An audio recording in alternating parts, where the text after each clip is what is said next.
বাংলা দ্বারা হচ্ছে তুমি অনেক দ্রুত দৌড়াচ্ছ।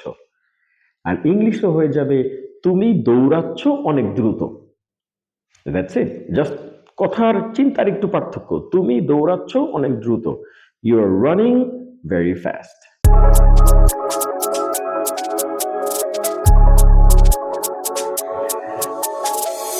আপনি কি লক্ষ কোটি মানুষের মতো ইংলিশের গ্রামার নিয়ে চিন্তিত? এই সিম্পল কয়েকটা টিপস ফলো করুন। আশা করি আপনার ইংলিশের গ্রামারের চিন্তাটা অন্তত দূর হবে। Okay, so tips number 1, follow the work.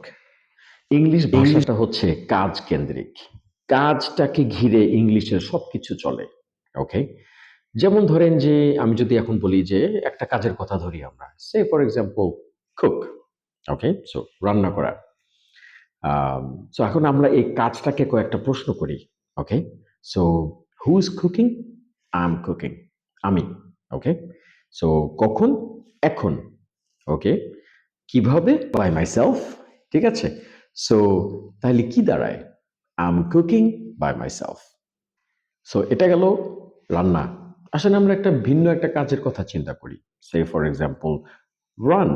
ওকে, দৌড়। কে দৌড়াচ্ছে বা কে দৌড়ায়? তুমি দৌড়াও। কখন? এখন। সো কিভাবে? অনেক দ্রুত। সো বাংলায় কি দাঁড়ায়? বাংলা দ্বারা হচ্ছে তুমি অনেক দ্রুত দৌড়াচ্ছ। আর ইংলিশে হয়ে যাবে তুমি দৌড়াচ্ছ অনেক দ্রুত। That's it. জাস্ট কথার চিন্তার একটু পার্থক্য। তুমি দৌড়াচ্ছ অনেক দ্রুত। You are running very fast. Okay, এখন যদি দৌড়ের জায়গায় তোমার জায়গায় সে হয় তাহলে কি হবে? সে দৌড়ায় লেটস সে স্লো। ওকে, কখন? দৌড়ায়।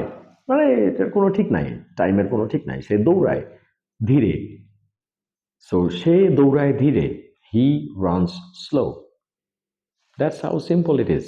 সো গ্রামার নিয়ে টেনশন করবেন না, কাজটাকে বোঝার চেষ্টা করেন। Always follow the work. কাজটা কি করতেছে, কাজটা কি হবে, কাজটা কে করতেছে, কাজটা কিভাবে হবে, আপনি সেই অনুযায়ী আপনি সাজায় ফেলবেন। It's that simple. Follow for more.